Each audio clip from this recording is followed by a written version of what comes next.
Welcome to RANsquawk's e-morning briefing for Thursday, the 26th of November 2009. Taking a look at where things finished. Firstly, in the Asian session, did see the Nikkei finish in negative territory, down just over 0.5%. Focus very much yet again in terms of the Chinese Shanghai Composite Index, which did finish down 3.6%. So pretty much persistent worries there that the government may take steps to clamp down on surging asset prices, very much weighing on the banking stocks there. So again, European markets in reaction to that in equity space did open markedly lower.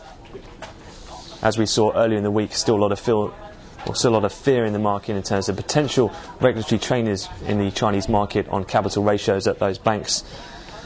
Also, with that, we did see some risk-averse trade in terms of strength into the yen overnight. In terms of dollar yen's rate itself, it did strike a new 14-year low, however it has bounced slightly as we've headed through this European morning.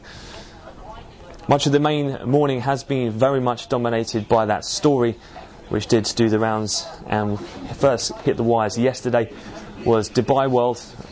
In particular, again, most of the major financial press now getting hold of that, running that as their front page story. So the markets, indeed the retail markets as well, paying much more attention. The request for the debt standstill at Dubai World, raising the spectre of possible defaults in the Middle Eastern trading hub, very much in getting the attention, as widening Dubai credit default swaps have also increased. As well, another ongoing story which was about yesterday but continues to put a bit of fear into the market is that of Greece. The 10-year Greek Bund swaps continue to widen, and the knock-on effects as well in the Eurozone. The Irish swaps and spreads continue to widen as well. In terms of the Greek situation, just to recap what that exactly is, we have seen quite a lot of weak economic data in Greece, which still does remain very much in recession in terms of this year. And that in turn has meant that their borrowing costs have spiralled somewhat out of control.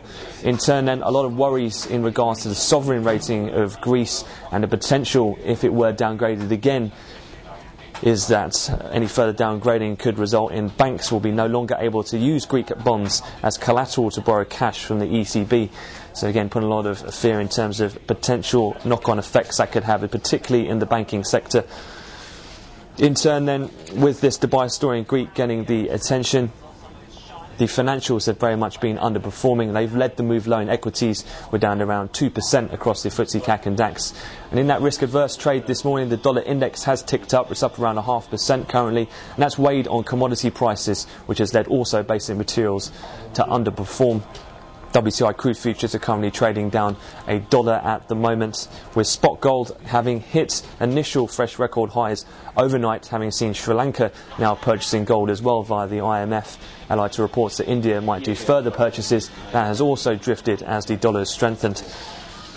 To take a look then in terms of the calendar, we'll have the UK CBI distributed trades report at 11 o'clock. That pretty much concludes most of the scheduled day's events. Obviously, it is Thanksgiving today in the US, so all US major markets are closed today, and they'll be working on a reduced schedule in terms of tomorrow.